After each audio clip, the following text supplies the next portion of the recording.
Hey, welcome to the show, Leading and Growing Your Real Estate Business. This is Coach James Short, aka Shorty. And this is a show for those within the real estate industry wanting to lead and grow their real estate business. It's a series of interviews that we conduct for those within the industry. So we're finding out what those leaders are within the industry, what makes them tick, what's their story, what are their strategies, and how to become the leaders and the growers within the industry. But also, it's an interview series with those outside of the industry. I'm always a big believer of looking at a whole different part of the pie rather than just focusing on one part of the pie. Because what it does, it allows you to have a different perspective, allows you to get snippets or golden nuggets from those outside of the industry that can look in the industry and go, there's a different perspective. And so I encourage you to reach out to the guests. I encourage you to lean into these series to find out how can these pieces of information, experiences, stories help you lead and grow your real estate business. And before we get underway with our latest episode, just a little shout out to these amazing crew at Magic Mind. Magic Mind has been it's a productivity hit in the bottle. I've been using these supplementations now for a number of weeks, and the clarity, the focus, and the performance that I've been getting from these nutrients in a bottle. They've got amazing vitamins, amazing minerals. They've got a bunch of mushrooms in there as well. It's a great productivity hack that I've been using every single day. So if you want to try it out, head on over to www.magicmind.com/James Short, and you'll be able to get amazing discounts when you subscribe and when you try the product. And at the checkout, simply add in James Short 20 to get your discount. So head on over, Magic Mind, productivity in a bottle. Oh, I love it. Now, on with the show. Today, we are excited to have this superstar, legend, rock star, David G. Currently running a marketing agency helping local dentists, as well as seven-figure dental franchises Australia-wide, get new leads and bring in new patients. He's been in marketing game for 6 years and in a keen interest in advertising, lead generation, automation, and all things marketing strategy.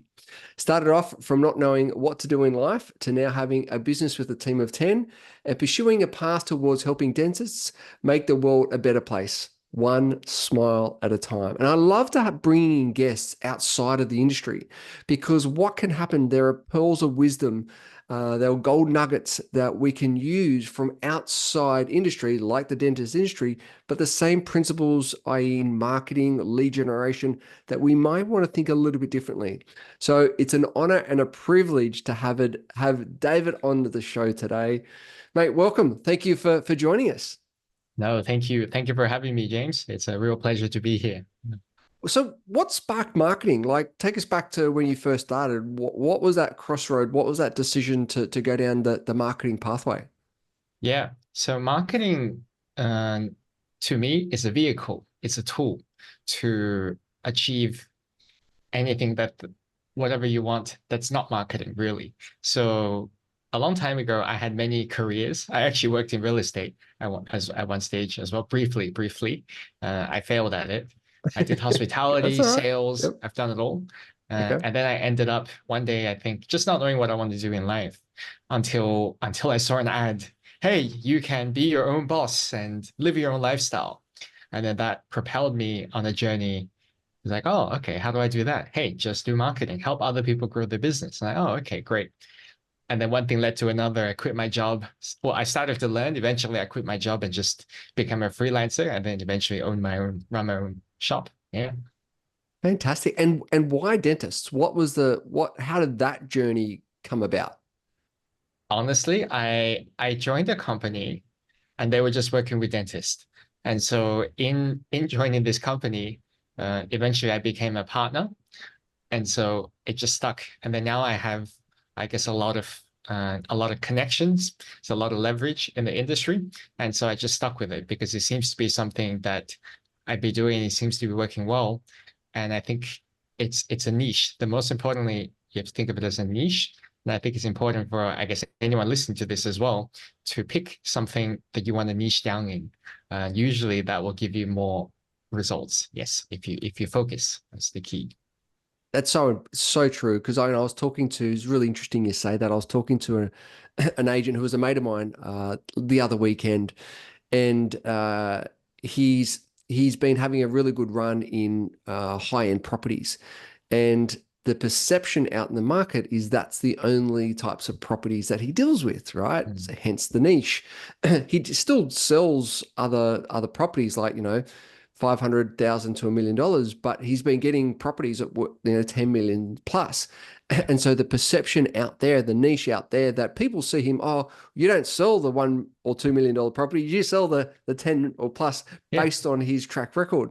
And I want to find out though from you in relations to this niche, which is so important. What has been, I guess, their frustrations and their challenges around marketing of like for dentists and their practices? What's been their biggest challenges and frustrations that you help them solve when you first start with them? Yeah, this is going to sound a little bit out there, but I believe that good marketing for dental clinics is not just the marketing, actually. So marketing is about getting what you communicate out there to people. But the goal really is to generate an interest. It depends on what kind of services. So let's say for real estate, it's the same thing. You do marketing, you get those who are interested first. And so it's a way to be able to communicate with the lead, the patient, etc. But in the dental space, what many people don't know, and I think in service industries in general, let's say in marketing, is someone might make an interest, but doesn't mean you're going to actually still be able to have a chat with them. So in the case of, say, real estate, you might have people, oh, make an online inquiry, but that's it. That's the extent. And then they ghost you. And so it's actually an effort. It's the steps. So which also involves sales. So I'd say what dentists or just service business in general, I think this applies to the board, is you can get marketing, you can get someone who's interested, but doesn't mean you're getting touch. And you need to make sure that every step of the journey is catered for. So that means following up quickly, right? Knowing what to say, and how do you get them to, let's say, come in and meet you face to face for a meeting if you need to, like to sell your house or whatever it is. And I think that's the same with dentistry across the board. But yeah, it's a holistic approach. I think marketing is only the first step of a bigger set of problems that needs to be solved. So true, right? I love that piece.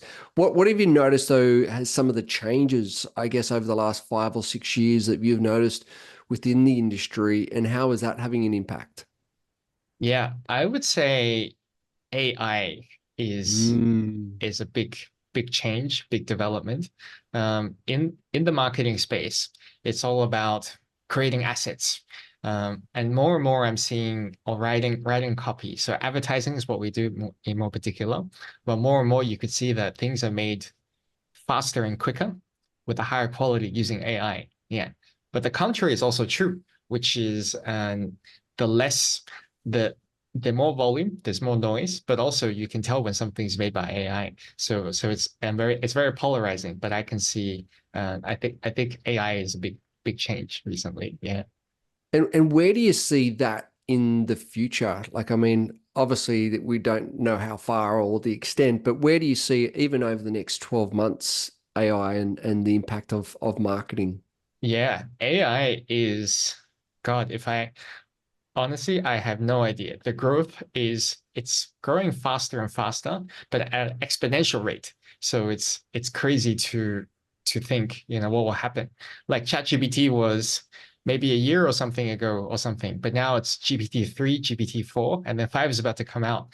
And so they're growing faster and faster, and they're able to just do crazy things. So 1 year from now, I think AI will be very developed in the context of marketing, let's say, or brands, and they'd be able to make videos and you wouldn't be able to tell if it's real or not. Like our interview now could be made by an AI. That's how crazy it is. Like, and nobody would ever tell. So interesting changes in the world is coming ahead. Yeah. So true. Even on the weekend, I did an order online through Woolworths, and I made a mistake. So I had to ring the customer service. And this AI answered the phone and did a ID check, and then actually had a conversation with me based on my birthday, saying, oh, that's that that month is the same month as my dad, Mike, who was one of the first computers around. And I was like going, what the hell? And then Wow. please hold the line, and one of my human friends will be with you shortly. So oh, this is where obviously where it's going, and it's you'll find it hard to, as you said, notice the difference between, particularly in the Mhm. video space. What in relations to, I mean, because if you look at the dentist industry, they go to university. There's lots of study. They become very technical with their skill, and as we all know, then trying to run a business, same thing in Mhm. real estate, they might become great salespeople, but then running a business and marketing a business is a completely different set of skills. And that's why, hence, they employ you to help them with their marketing. What are the biggest frustrations with a lot of practices that you work with in relations to getting them to have that understanding and knowing the importance around marketing? Hey guys, just a little side note here. How's it going? Are you on track this year? I know that sometimes this part of the year we can feel like we're in a bit of a grind, a bit of in the trenches. Are you on track from the original plans that you set out for the rest of this year? What I've realized is that between with this time of year, we get so distracted and we've got trying to chase so many shiny balls and go down so many rabbit holes. And that's why I created a program called the 90. It's a framework that actually allows you to achieve more in 90 days than ever before. Some of the feedback that we've got from some of the people that have used the process, the 90, is that they've achieved more in 90 days than the whole previous year. So if you'd like to have the tools, have the techniques, have the framework on the 90, so you and your team can achieve more in 90 days than ever before. What it does, it impacts you of how to get clear, what you need to do, and who you need to be to show up in order to achieve the things you want to achieve over the next 90 days. Simply head over to jamesshort.com.au, click on join the waitlist, fill in your details, and one of the team members will be in touch and take you through the 90 framework. On with the show. Yeah. Um, it is like you say. I think first of all, these dentists, and they're trained to be doctors, first of all. So, and then, but on top of that, they don't, what they probably don't learn in dental school is how to run a practice, first of all. So that already is one extra discipline on top of just being a doctor. And that's very challenging. That alone is a big challenge to overcome. And how do I deal with my team, operations, etc. And then you have the next challenge, which is the marketing, like you say. So it's like extra plus two steps, which is how, okay, I can run a practice well, but how can I bring people in? And it is very difficult. Um, and more often than not, they should not be doing it, and they should just hire people who are good at marketing to do it for them.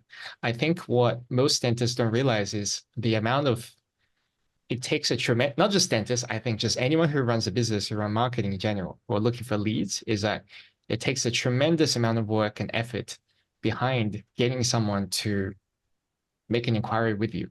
Yeah, marketing is not easy ultimately, and it takes a lot of work, and it also costs money. That's the thing. It either costs money monetarily or in the time that you're going to spend in doing it. And I think this applies to the board. If anyone tells you it's so easy to do this, I think it's probably not true. Yeah. So I guess that what I'm trying to say is it's not easy doing marketing.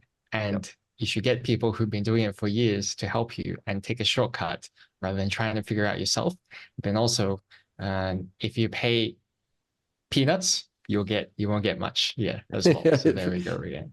Very true. And you see all the, so many leads in 30 days, or, it's all the clickbait kind of stuff. But there's a lot of planning. There's a lot of work involved in relations to get that formula right, depending, as we initially started, around that niche and around that service offering, and about, those, as you said, multiple touch points as well.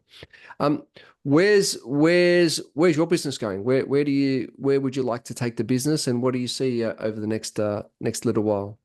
Yeah. Um, my business. So here's something cool I like to share, which is whatever you do, if you have someone on the inside um, doing the real thing that you're trying to do, then you have an advantage. So what I mean by this is I heard this really cool quote the other day, which is eat your own dog food. Very interesting, which is how many people would not buy their own product or use their own product. And I feel like that's very important. So in the case of what I do in marketing for dentists, what I realized was that there are many people who do marketing for dentists, and none of them have ever really set foot inside a dental clinic and even set foot. So they just do the marketing bit, me included. And then I realized, wow, this was the problem. And so what I've done now is I've taken a different spin where I partner up with somebody who has been in the industry for 20, 30 years, something like that. This lady called Elizabeth. And now she understands the ins and outs. And I speak to her almost on a daily basis, where that gives you the feedback and to be able to improve your product. So I guess the direction I'm heading now is to be able to provide a more superior product made for dentists and with the help of creating it by somebody who is in the industry itself. And I think that makes a huge difference. So same idea, I think, for people in real estate, let's say, you might get someone who's like, oh, they do marketing. But if they don't own the property themselves, they just, they're out of nowhere. It might be more difficult. They might not understand your audience or your business model, etc., as much as someone who have owned a product, have done the services that you're trying to do, etc. They are their own customer. They eat their own dog food, per se. Yeah. Great analogy. I love that metaphor because it's so important. I see it time and time again, particularly in the real estate space where people or agents haven't actually bought or sold their own personal property. And to understand the emotional journey that a vendor and a buyer goes on when they sell or buy a property. And because sometimes when you're selling high ticket items, you can become what I call institutionalized. And what I mean by that, you become not aware of the emotional journey that your clients and the buyers can go through, particularly a big purchase like property.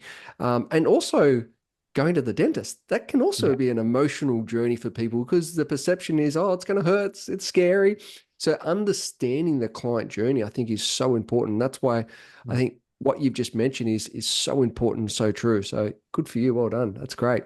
Yeah, yeah, I think so too. I think it's paramount to understand if, let's say, you purchased your own property and you know the process, the emotions, then when you speak to a patient, I think you're also able to resonate with them more. And in being on the other side yourself, then you can say, hey, I understand how it feels to try and buy a property because that sleepless night thinking, hey, did I get a good deal or not a good deal? Like you would be able to resonate and understand, and it'll give you the to be able to communicate with empathy. Yes. And that probably gets you more business in the end. So not only you'll be able to communicate with your clients, but let's say you're helping your clients with their clients, then it's the same thing. So I think ultimately it just gives you more understanding. And that's very important by being on Yeah. the inside. Yes, that's the key thing. Yeah. So true. So true. So David, on the show, we have our 60-second quick quiz to find out a little bit more about our guests. Are you willing to play? Yeah. Yeah. Sounds great. All right, cool. Here we go. Favorite movie? Inglorious Bastards. Oh, okay, cool. Favorite food? Pork belly. Pork belly. Okay. Fried crackling pork belly. There we Ooh, go. yum. Favorite holiday destination? Berlin. Berlin. Nice. Do you have a morning routine? Morning routine, wake up, feed the cats, get to work. Nice. And what about an evening routine? Evening routine. Honestly, I like Brain FM. Listen to Brain FM, tune out, and you go to sleep. So that's a Nice. recommendation. Nice. And what's the biggest regret? Biggest regret is not buying crypto when it was $1. Yeah, cool. Do you have a most embarrassing moment? Embarrassing moment. Honestly, I can't really think of any. Maybe awkward first dates. There we go. Yes. There we go. Nice. If you could invite five people to a dinner, inspirational people to a dinner, they could be dead or alive. Who would they be? Okay. So I would want Obama. I like Obama. Tom Bilyeu from Impact Theory. Yep. Yes. I would have Elon Musk. And then Alex Hormozy, a guy that I like, Yep. you might have heard of. And Yep. then finally, number five could be, I'll say, Warren Buffett. There we go. Yeah. Great. Good five. And if you were prime minister for the day, what's one thing that you would change? Prime Minister. Honestly, I have no idea. I live in a bubble and I don't know anything that about anything politics. So if I was Prime Minister, I guess I would listen to people and see Nice. what matters to people and then decide then. Yeah. But myself, I wouldn't know. Yeah. Nice. And I'm glad I don't know. Yeah, Yeah, there we go. that's right. Sometimes it's better not to know. Yeah. What's your best piece of advice? Okay. I would say get a mentor in life. Yeah, that's very important. Get someone to who's been there, done that, be in the trenches, uh, and ask for their advice and get them to help you. Everyone should have a mentor in life, and me included. Actually, Steve Jensen is one of my mentors, who you know. Yeah, and they can just make your life significantly easier. So whatever you can do, anyone watching, get a mentor because that will help you in life significantly. Yeah. Yeah, fantastic. I love that. And how can the audience get in touch and follow your journey and reach out to ask more questions? Yeah, so add me on LinkedIn, and that's probably the best way. I think there's also a call to action. So there's I made a little web page. So if anyone wants, they get their website audited. I'm happy to do that to meet a new friend. Yeah, if you know any dentists, if you don't know, that's okay as well. Reach out. Yeah, maybe I can give you some advice on marketing. So there we go. Fantastic. We'll have that in the show notes as well for people to check out. So David, really appreciate your time, your energy from Purple Dental Digital. Thank you for joining us on the show. No, thank you, James. Glad to be here.